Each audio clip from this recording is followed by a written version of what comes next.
Have you ever felt like a guest in your own life? You walk through the rooms of your mind, but the furniture has been moved. The lights are dimmer than you remember. You make decisions, you speak words, but deep down, a quiet, terrifying whisper asks, "Did I really choose this? Or was I pushed?" We like to think manipulation looks like a villain in a movie, shouting, demanding, forcing.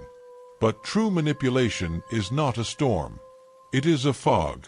It creeps in under the door, silent and odorless, until you can no longer see your own hands in front of your face. You don't know you are trapped because the cage was built, bar by bar, out of your own love and trust. Today, we are going to shine a light into that fog.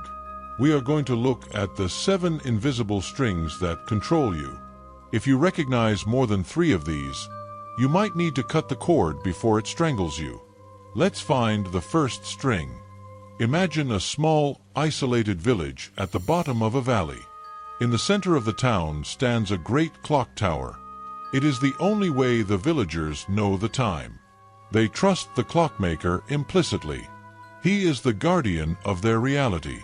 But the clockmaker has a secret agenda. Every night, while the town sleeps, he climbs the tower and moves the hands back by just 1 minute.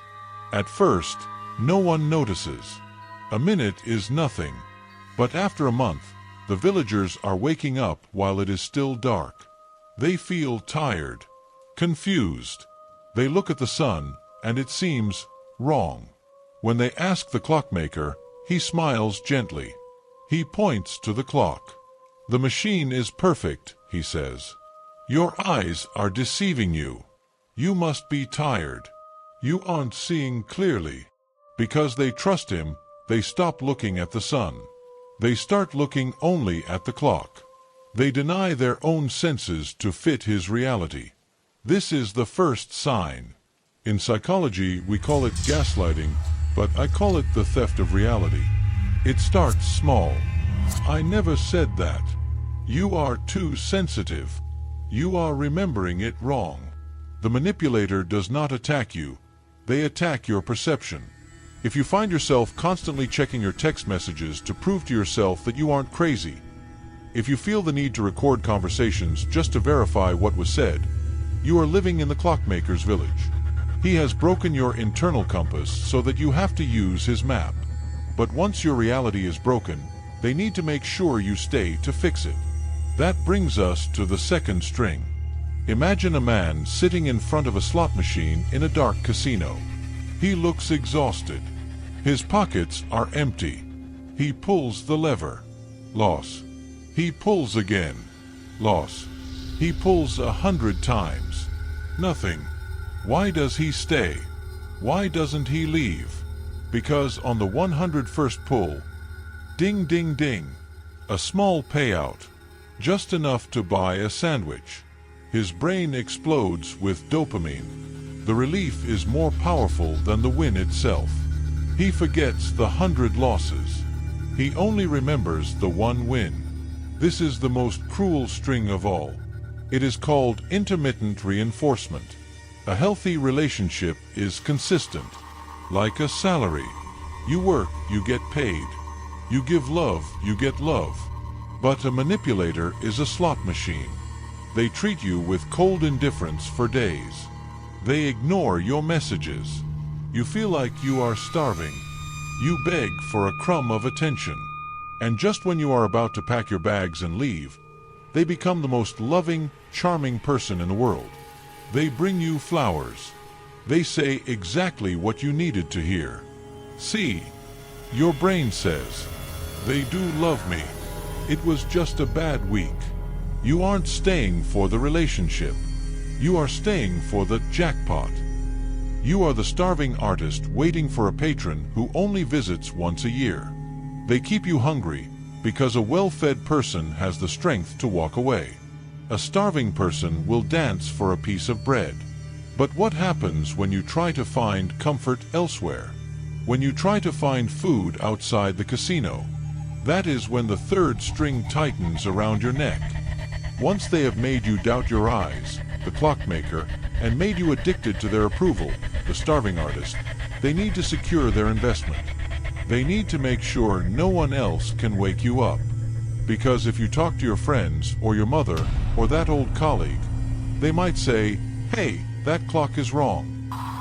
Or, "Hey, you look starving." The manipulator cannot risk that. So, they introduce the third string. Picture a gardener who is obsessed with a single, beautiful rose. He loves it. He tells the rose, "You are too precious for this wild garden. The weeds will choke you. The oak tree is stealing your sun." So, out of love, he cuts the weeds. Then he chops down the oak tree. Then he removes the neighboring lilies. He clears the earth in a 10-foot radius around the rose. He says, "Look, I did this for you. Now you have all the room to grow. It's just you and me." But now, when the wind blows, the rose has no windbreak. When the rain pours, there are no roots to hold the soil together. The rose is exposed and vulnerable. It needs the gardener for everything. This is the trap of isolation. But it is rarely violent. It is rarely a command like, "You are forbidden to see your sister." No, it is much softer. It is the benevolent jailer. It sounds like, "I just feel like your friends don't really get you like I do. Your family is so critical of you.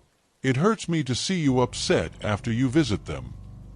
I just want us to have our own little world." They don't lock the door. They just make you believe that everything outside the door is dangerous or unworthy of you. They systematically cut your support system until the only voice you hear is theirs. And when you are the only voice in someone's ear, you become their god. But being a god requires worship, and worship requires sacrifice. That leads us to the fourth string, the one that makes you feel like you owe them your life. Imagine you are walking down the street, and a stranger runs up to you and shoves a brand new, expensive watch into your hands. You say, "No, I can't accept this." But they insist. "Please take it. I want you to have it because you are special." Reluctantly, you put it on. A week later, the stranger returns. He doesn't want the watch back. He wants you to sign over the deed to your house. When you refuse, he screams, "How dare you? After I gave you that watch. After I was so generous. You are ungrateful. You are selfish." This is the emotional banker. In a healthy relationship, giving is a gift. In a manipulative relationship, giving is a loan with 500% interest. They do things for you that you didn't ask for. They make grand gestures. They sacrifice things you didn't want them to sacrifice. Why? So they can keep the receipt. They are building a ledger of emotional debt. When you try to set a boundary or say no to a request, they pull out the ledger. "I gave up my career for you. I paid for that dinner. I listened to you cry all night." They weaponize their kindness. They make you feel that asserting your own needs is an act of betrayal. You start to walk on eggshells, afraid to breathe wrong, because you know you are already in debt. You stay in the relationship not out of love, but out of guilt. And guilt is the heaviest chain a human can wear. But what happens when you try to pay the debt? What happens when you try to explain your side of the story? You will find that the rules of the conversation change as soon as you speak. So, you are confused, the clockmaker, addicted, the starving artist, isolated, the benevolent jailer, and guilty, the emotional banker. Naturally, you try to defend yourself. You try to point out what is happening. You say, "Hey, I think you are being unfair." But the moment you speak the truth, the manipulator pulls out a trick that turns the world upside down. They don't just deny it. They hand you their own reflection. Imagine a man walking through a crowded party.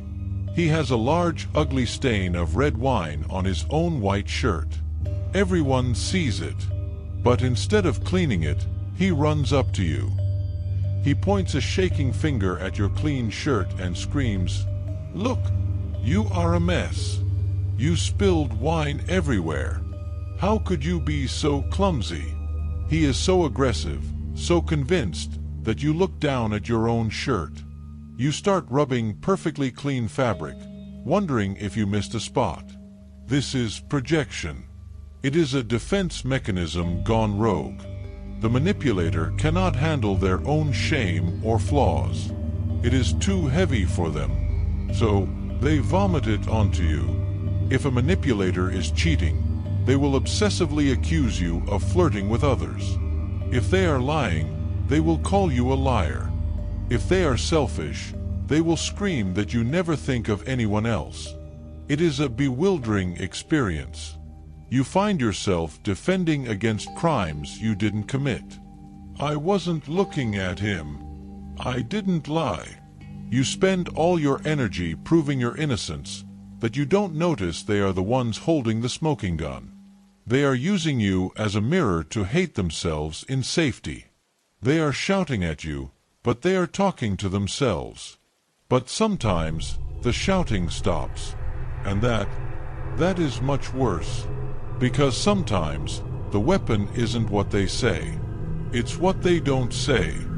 Imagine you are locked in a glass box in the middle of your living room. You can see your partner. They are sitting right there on the sofa, drinking coffee, reading a book. You knock on the glass. Tap, tap, tap. They don't look up. You scream, "Please, just look at me. I'm sorry." They turn the page of their book. They sip their coffee. To them, you are not there. You have ceased to exist. This is the silent treatment. Do not confuse this with taking space to cool down during an argument. That is healthy. The silent treatment is punitive. It is a punishment designed to erase you. Biologically, being ignored is interpreted by our brains as a threat to survival. In ancient times, if the tribe ignored you, it meant you were exiled. It meant death. The manipulator knows this instinctively. They withdraw all contact. No eye contact, no words, no texts until you break. They want you to panic. They want you to feel that cold, suffocating void where your connection used to be. The message is clear. You only exist when I allow you to exist. If you displease me, I can turn you off like a light switch. Eventually, you will apologize for things you didn't do, just to hear the sound of their voice again, just to be real again. But there is one final stage. When the silence doesn't work, when the guilt doesn't work, they will light a match. They will burn you, just so they can point at the smoke and call you the fire. When the silence fails, when the guilt fails, and when you start to see through the fog, the manipulator has one card left to play. If they cannot control you by making you feel small, they will control you by making you look crazy. Imagine you are at a polite dinner party. The table is set, the guests are smiling. But under the table, the person next to you is kicking your shin. Thump. You ignore it. You smile at the host. Thump. Harder this time. You grit your teeth. You whisper, "Stop it." They smile at you sweetly, raising their glass. "Stop what, darling?" Crack. A sharp kick right on the bone. The pain is blinding. You can't take it anymore. You jump up, slamming your hands on the table. The plates rattle. You scream, "I said stop kicking me." The music stops. The room goes deadly silent. Every guest stares at you in horror.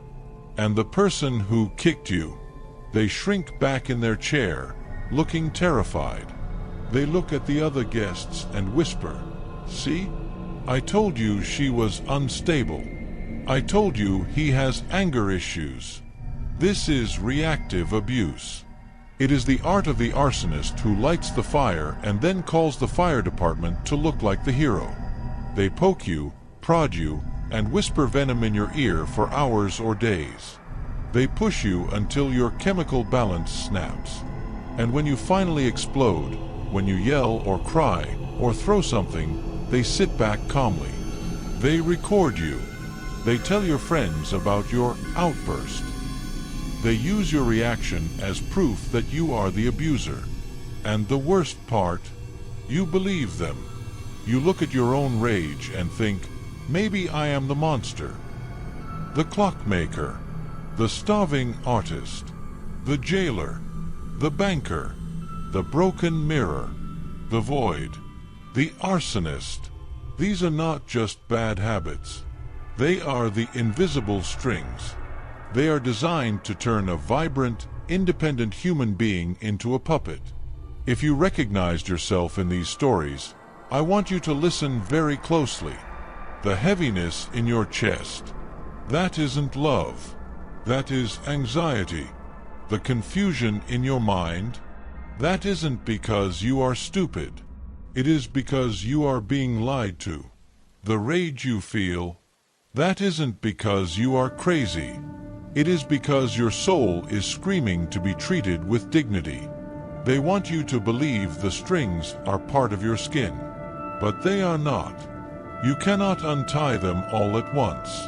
It takes time. It takes courage. But the first step is simply to look up, see the string, and name it. Because once you see the string, you can find the scissors. Now, I have a question for you. Look at your reflection. Look at your relationships. Which of these 7 strings is pulling you right now? Which character is playing a role in your life? Do not keep it a secret. Secrets are how they keep their power.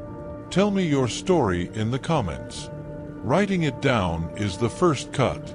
Subscribe if you want to understand the mind before it controls you. I'll see you in the next shadow.